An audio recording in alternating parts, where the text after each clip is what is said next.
Very, very warm welcome to all of you. It's Saturday evening again, and we are gathered here for our children. We want the best for them. We recognize the need to prepare ourselves. We are here to gather knowledge about the child. This Montessori says is what human beings do. They gather knowledge from their surroundings. I was up very early this morning and I was thinking for the millionth time about what I'm going to say to you today. And I was looking for a pencil and a paper to make a sketch for today's outline. So I put my hand into the drawer and I was groping inside, and then I found a wooden pencil. And then I also found a mechanical one. And I found a box of leads that goes with it. And I thought to myself, this is technology. Yes, the pencil is a tool that is ever evolving, isn't it? Yeah. The pencil is a tool that reflects humanity's search for knowledge. Yeah. As human beings, we want to gather knowledge, and the knowledge of the earth itself is gathered into the pencil, isn't it? It allows us to write. It allows us to express ourselves. The screen, which is the discussion of today's talk, is also technology, a symbol of human knowledge. Montessori takes us a step further. She says that technology is a symbol of human unity. Yes. The knowledge that is in the mind must take shape, right? That pencil was an idea in someone's mind, and that had to be given shape. And to give it shape, we need to collaborate. So Montessori sees unity in technology. She calls this coming together of humanity human work. This is what we do as human beings. So the screen is special. Yes, and we are in the middle of a pandemic just now, and it's taken on a very large role in our lives. Yes, if it were not for the screen, we wouldn't be here today. We wouldn't be able to get in touch with you. We've had Thursday talks over several years in the different cities in India, and we know what a challenge it is to gather people together and to discuss things together. And now suddenly we are on Zoom, and we all are here every Saturday whenever there's a talk. So many of us gathered together. So the screen is not something that we can rubbish. Yes, it's very there, it's ever present, and it's very important. Yeah. And it is here to stay. It's an evolving tool of the human mind. And if you think about technology, there's always a paradox linked with it. We invent things and then we know that they are good for us. And sometimes they're also bad for us. The same thing that is good for us is also bad for us. Yeah. And you see humanity struggling with this paradox. The pandemic has brought this argument of whether or not to be in front of the screen to a new level. Parents across the globe are trapped in this question. Yeah, the relationship between the school and the parent community has come to the fore. Both sides are trying to do what is best for their children, but there's a contradiction all around. Those parents who felt that the screen was bad for their children are now demanding from schools many, many more hours of Zoom. Those who couldn't care less whether their children were in front of the screen or not are now demanding that schools should reopen. Is there a single solution? Is there an answer? No, there isn't. The argument is all over the media. I was watching a television show the other day, and there was a panel of experts that was really recommending that all schools for all age levels should open. The Maharashtra government announced yesterday that colleges will open on the 2nd of October. The Karnataka government is looking for 6 to 12 standard schools to reopen. So all around, people are looking for school to reopen. I also listened to a Harvard professor speak on this issue, and he made an important point. He said that we forget that the school is not just for intellectual learning. The school is a space where the child can belong, where he can find many, many nurturing relationships, where he can connect with adults who care for him. Yeah. So he said this this is the context of the young child's life. And this is what we need to keep in mind. When we forget the context and when we focus on the content, then there is a problem. Yeah.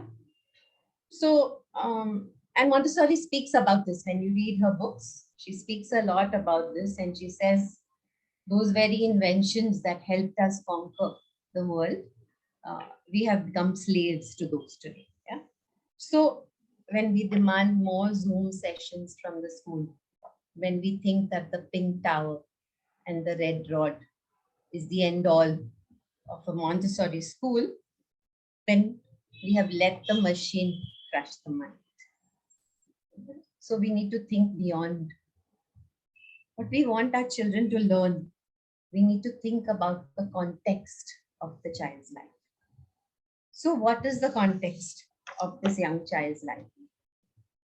The context of the child's life is life itself. And if you read Montessori, she's constantly talking about education as life itself, as aid to life, that we cannot separate education from life. And this is what I really want to look at with you today. Yeah. So what makes us human? We already said that human beings will gather knowledge. But what makes us human is the fact that we are conscious. Yes, life became conscious when human beings arrive on the planet. We are aware. And this awareness is a gift that distinguishes humanity from the rest of life. We are aware of the environment, and this awareness helps us to create knowledge. The pencil is knowledge of the earth itself. Yeah, it allows us to write. But awareness is something that can continuously deepen. It is something that can grow. To deepen this awareness, the human mind must connect with the environment. Yeah? And this connection leads to the creation of knowledge. So knowledge comes from the environment, from our exploration of it. And this connection brings us to today's topic, to real life beyond the screen. What is real life? Another word for real life is experience. Yeah. So when I started thinking about this talk, I Googled some synonyms for the word experience, and I came up with an interesting list, which I'm going to try to share with you in the chat.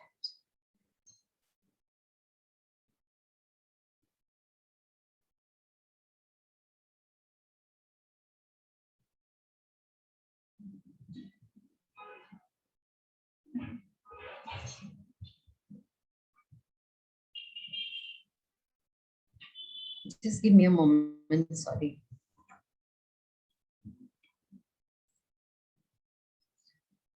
I've pasted a list of words into the chat, which came up when I looked for the word experience. And when I looked at this list, I thought this really is what makes us human. Yes, contact with, participation in, impression of, insight into. These are things which make us human. Yeah, these words make us think that as human beings, we need to connect with the environment. Yeah, and so experience helps us to connect with the environment. And when we connect with the environment, we create knowledge. But this connection for the adult is very different from that of the child. When it comes to the child, it's easy to forget that he is doing what he is designed to do. Is it? He wants to gather knowledge. He's a human being. He's also gathering knowledge in his own way. But just because he's small, we forget that the child needs to also connect with the environment to experience it.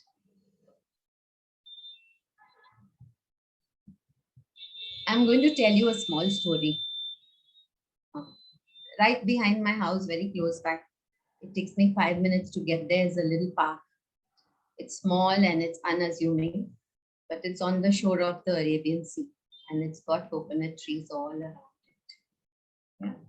And during the pandemic, Visiting this park has been my sole outing. Yes, we are with students all day on Zoom.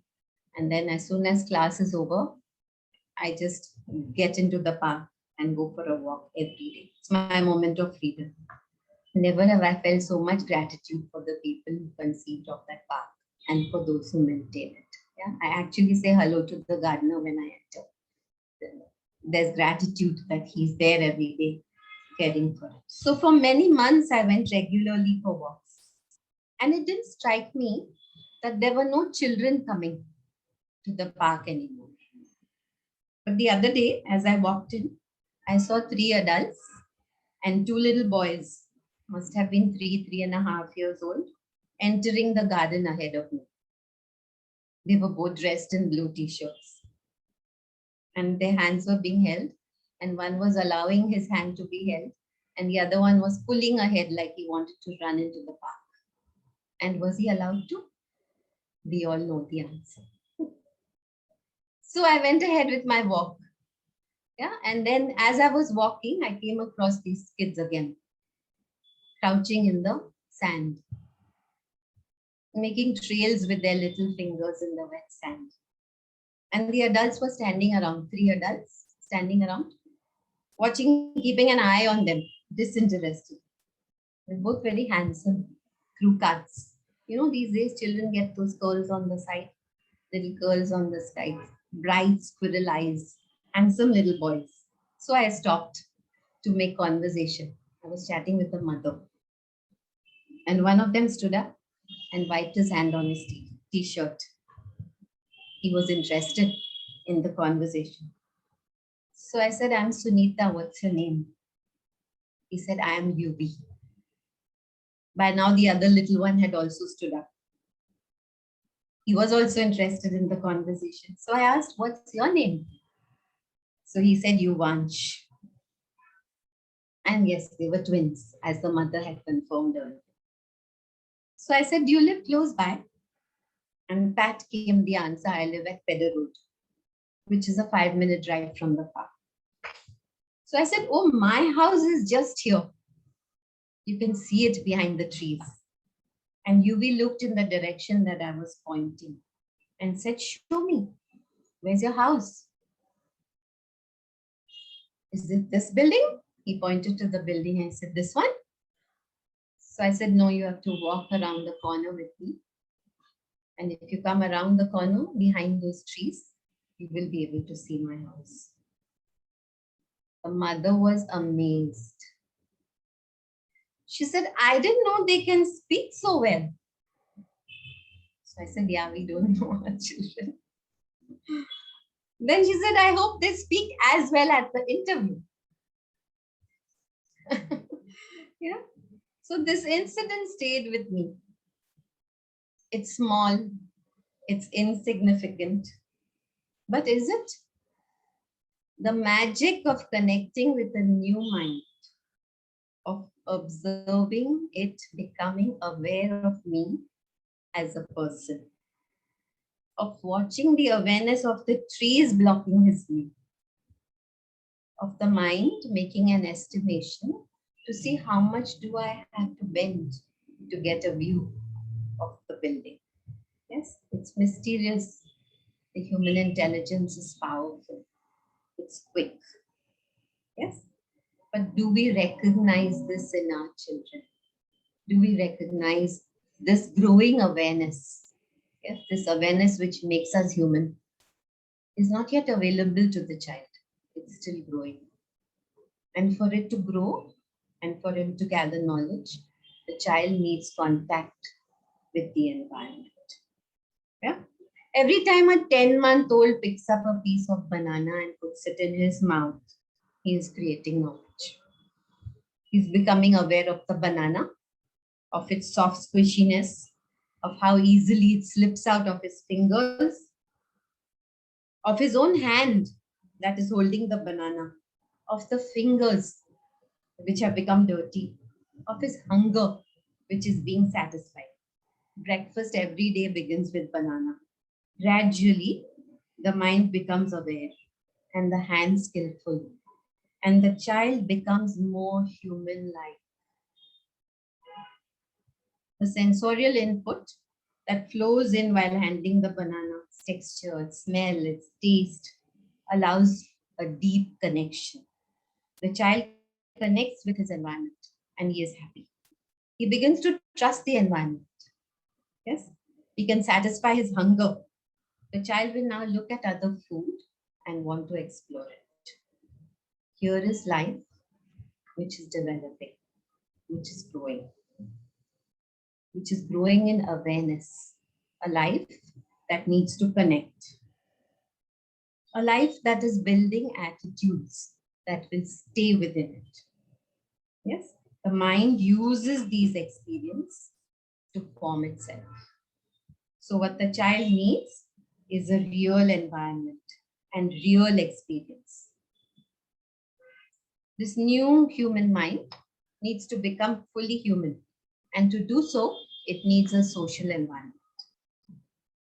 And we know today neuroscience is proving that every experience changes the structure of the brain. We also know that this change in the structure of the brain can happen only when experience repeats itself. So the children need many, many opportunities. And when experiences repeat themselves, the intelligence distills the essence. And this becomes a part of who we are. The mind becomes a learning mind through experience, because it is experience that prepares it. Yes. So in these little opportunities of living life every day, the children make a connection. Are we aware of this? Can we give them the time? Can we allow them this opportunity to make the connection, to become aware and to gather knowledge, to do what human beings do? So Montessori also speaks of the need for preparation of the mind. And she speaks a lot about this in her books. And the whole Montessori philosophy sits on this idea of indirect preparation.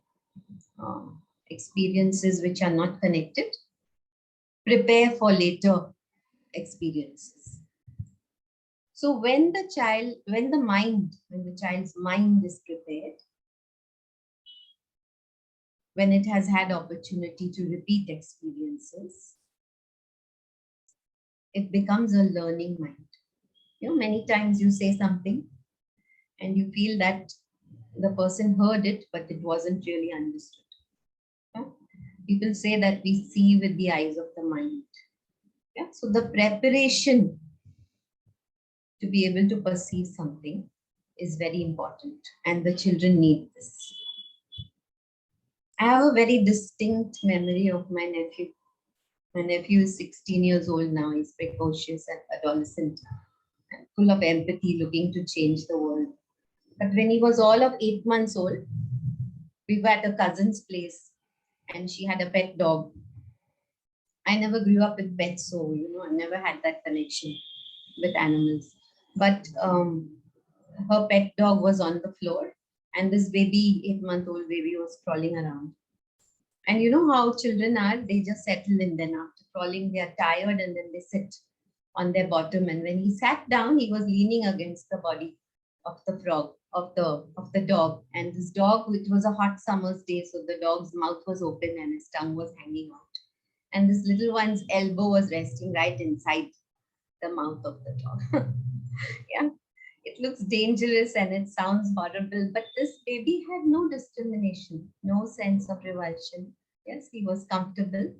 And that feeling of comfort and acceptance was reciprocated by the dog. Yeah, that mouth was holding that arm very gently. And it's an image that doesn't go away from my mind. Yeah.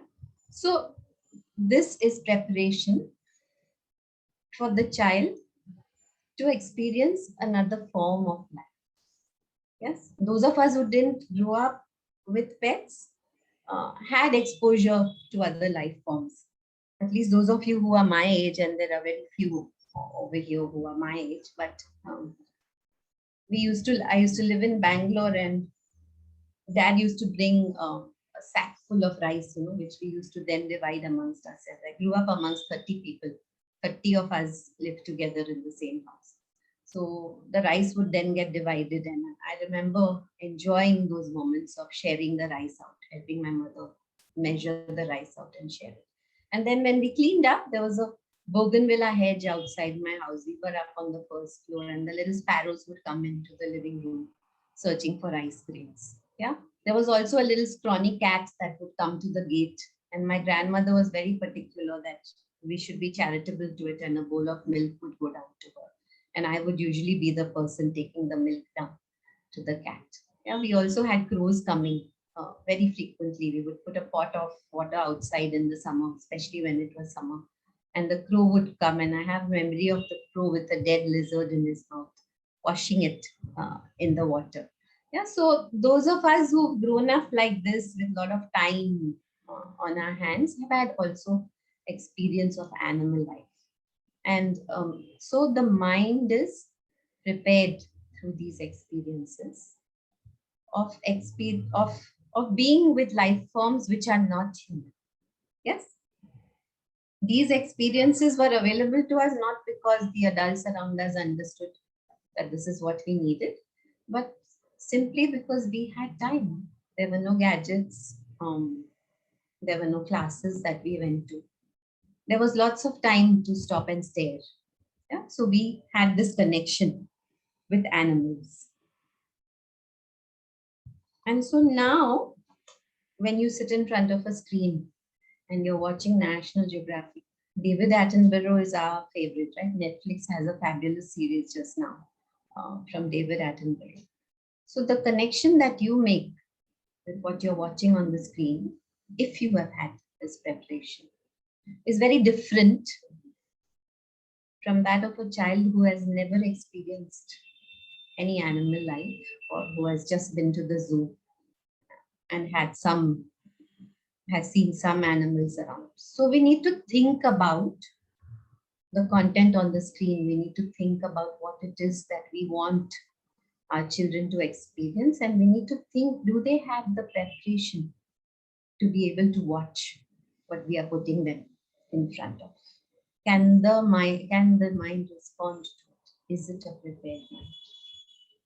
These preparations all come from life experience. So real life really is the basis of everything that the child experiences in his day to day, and it will form who he is going to become as an adult.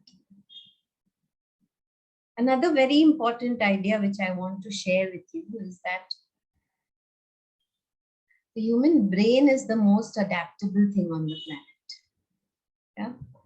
We know that as human beings, we come with nothing, right? We don't have the instincts of animals.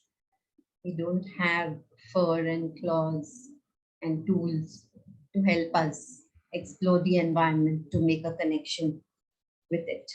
Yes, but we know that we can absorb human experience that has been gathered over hundreds of years by just being around. Yes, so the mind, the brain, can absorb this distilled experience just by living, just by being around. And neuroscience is proving that this need to be with others is a biological need. Yes, as human beings, we need to live with other human beings. Montessori's most strident plea in all her books is that the gap between the life of the child and that of the adult must reduce.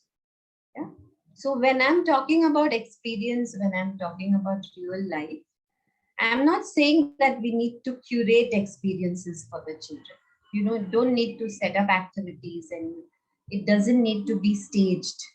They need to participate with us. Yes, he doesn't need to go to a class. We need to just push up a little bit, make place for them, and let them sit with us. Yes, be with them, together with them. When the child has an interaction with somebody who loves and cares for him, the body reacts with chemical changes. Science proves that the brain releases many hormones which make us happy. Yes, there's a speech by someone called Bruce Perry on YouTube. You must watch it. He drew our attention that every opportunity that the child has to be with an adult who knows and loves him regulates the response of the stress system. Yes, it calms the mind. It makes it makes the brain release those happy hormones. It makes us feel good when we are with someone else. Yeah.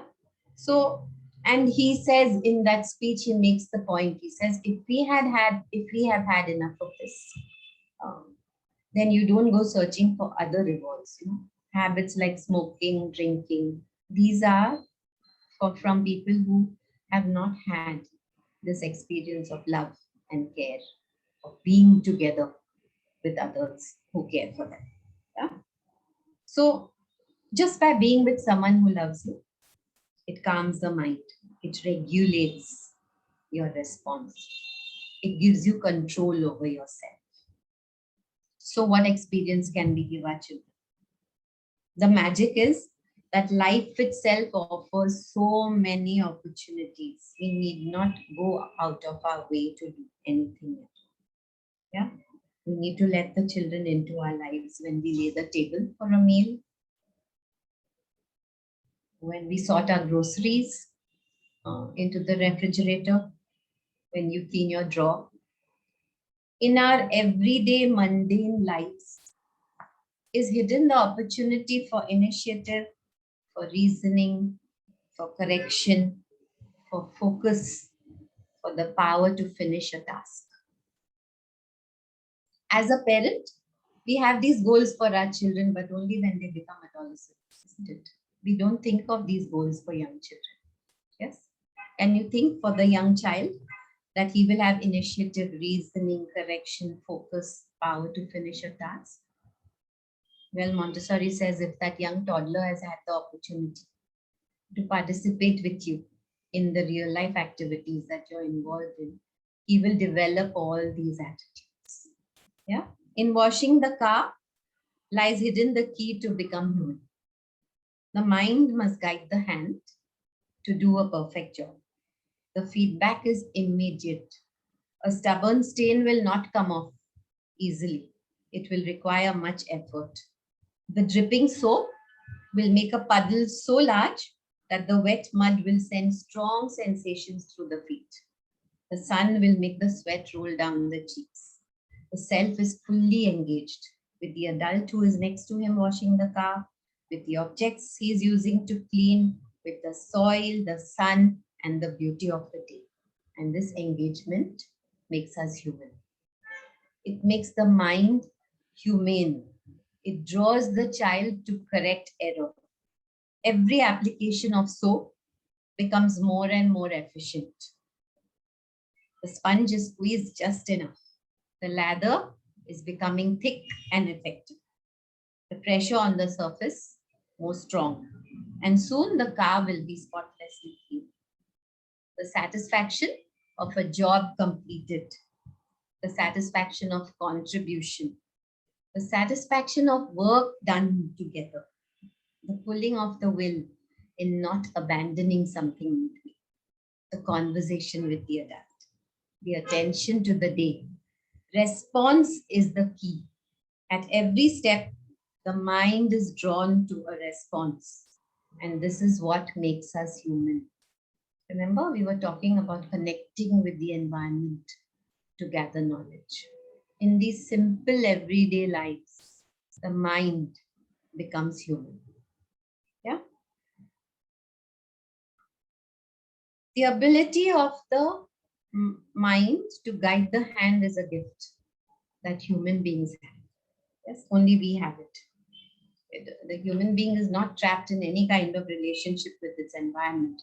It is free to create its own relationship. And this is the power of the human intelligence, to be able to respond. But to do this, the child must find opportunity. Yeah? So we need to involve them. in our everyday lives. Yes. If you're cleaning the bathroom, it's Diwali just now. Make sure your child has, make sure your child has a brush and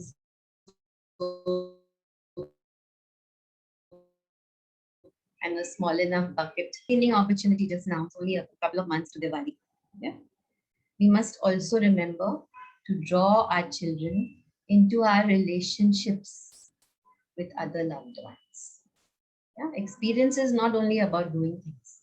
Experience is also about relating with other adults. The saying that it takes a village to raise a child. Yeah. And this was something that was freely available to us. I grew up with 30 people, as I told you. So there was a village around me always as I was growing up. If my parents scolded me, I would run away and sit in some aunt's lap and complain about them. Yeah? If there was anything interesting happening, I would be part of that. Yeah. So it takes a village to bring up a child. But our situation has changed, isn't it? We all live in nuclear families now. Where is the village? It's not available. What can we do? We can involve our friends, our family. Yes. If you know somebody who plays the guitar very well, draw your friend in. Send your little one to her. Send them to have a meal together. Go for a walk in Lal Bagh together. Yes. That connection that the adult has of love with the environment. The adult who plays the guitar very well loves music. His connection to music is special. When we draw the children into these relationships, their connection with that love, with someone else's love for music becomes their own. And that is the power of the human brain. Yes, that's what it does. It absorbs distilled love for the environment. Yeah. So I remember Rupu saying many times that when she had a school, when the school was still very small, her mother would come into to dance for the children. I'm not really sure if that's exactly what she said, but it's coming to my mind now as I speak with you. This is what our children need. Yes, you have. I have a nephew who's a mathematics wizard, and his parents get fed up of the questions he asks. He buys large books, and I think he's gone beyond the level that he can teach. So the other day I went to visit them and I asked her, where is he? Where is Aman? So she said, he's gone to the Indian Institute of Science. So I said, why is he gone to the Indian Institute of Science? Because the professor of mathematics is my friend and they're having lunch together. And over the meal, they discussed mathematics. Yeah? So we need to draw the children into our relationships. These connections are important. This is life beyond the screen. The screen is very important. We can't do away with it. It's part of our lives. Yes? But is that the only thing that the child needs? Can we get them to live beside us? So let us engage the love of the child. Let us make time for them. Montessori speaks of this not as something that the child needs, but also as the path to social change. If we allow them into our lives, we will find the nourishment that we need to remain human. The love of the child is the most powerful gift we have. Let it lead us. UV and Uvansh can make us into better individuals. We only need to acknowledge their presence in our lives. Instead of worrying about preparing them for an interview, let us recognize their need to be prepared for life. Thank you very much.